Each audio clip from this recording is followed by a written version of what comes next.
Proof குடுன்னு சம்மந்தப்பட்டவங்கள்ட்ட அடிக்கடி proof கேட்டுக்கிட்டே இருந்தா, அவங்க ப்ரூஃப தூக்கி டக்குன்னு உங்க மூஞ்சில விட்டு எறியிறாங்கன்னு வைங்க.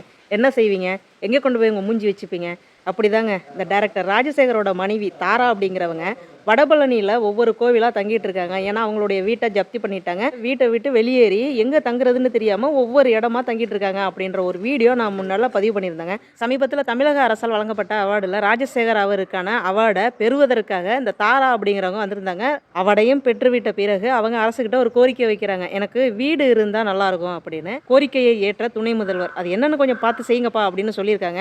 அதன்படி அங்க இருந்தவங்க விசாரணை நடத்துறதுக்காக அக்கம் பக்கத்துல இருந்தவங்க என்ன சொன்னாங்க அப்படின்னு தெரியல. ஆனா அந்த ஒரு உத்தரவை வந்து கிடப்பில போட்டுட்டாங்க.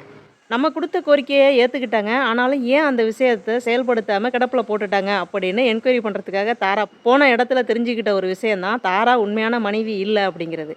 அதுக்கு தாரா என்ன சொல்றாங்கன்னா, ராஜசேகரோட உண்மையான மனைவி நான் தான் அப்படின்னு போஸ்டராங்க அடிச்சு ஒட்ட முடியும். எங்க 2 பேருக்கும் திருமணம் நடந்தது உண்மதான். திருமண சான்றிதழ வாங்கி நான் வீட்டுக்குள்ள வச்சிருந்தேன். ஜப்தி பண்ணையில பேங்க்ல இருந்து மொத்தமா எடுத்துட்டு போயிட்டாங்க. எடுத்துட்டு போனவங்க என்ன கேட்குறாங்கன்னா, நாங்க சொல்ற விஷயத்துக்கு கட்டுப்படுறோம்னு கையெழுத்து போட்டு குடுங்க. அப்ப நாங்க உங்களுடைய பொருள் எல்லாம் குடுக்குறோம்னு சொல்றாங்க. நான் அதை எப்படி ஏத்துக்கிறது? எனக்கு திரும்ப வீடு வேணும்னு நான் எதிர்பார்த்துட்டு இருக்கையில எப்படிங்க கையெழுத்து போட்டு குடுக்குறது?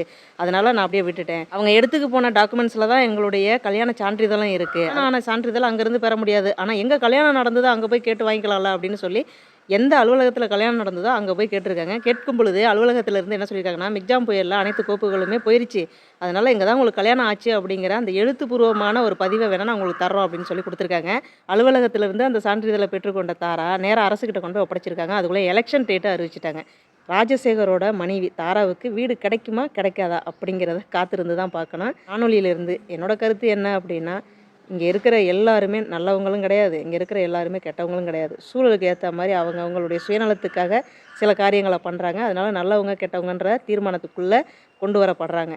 அப்படி இருக்கையில, நல்லது அப்படின்னு ஒரு விஷயம் அவங்களுக்கு வரையில, தயவு செய்து தட்டி விட்றாதீங்க. அது அவங்களுக்கு கிடைக்கணும் அப்படின்னாக்க தானா போய் சேரட்டும். உங்களால அது தட்டி விடப்பட்டதாக இருக்க வேண்டாம் அப்படிங்கிறது என்னுடைய கருத்து. மீண்டும் அடுத்த ஒரு நல்ல பதிவுல உங்கள நான் சந்திக்கிறேங்க. நன்றிங்க.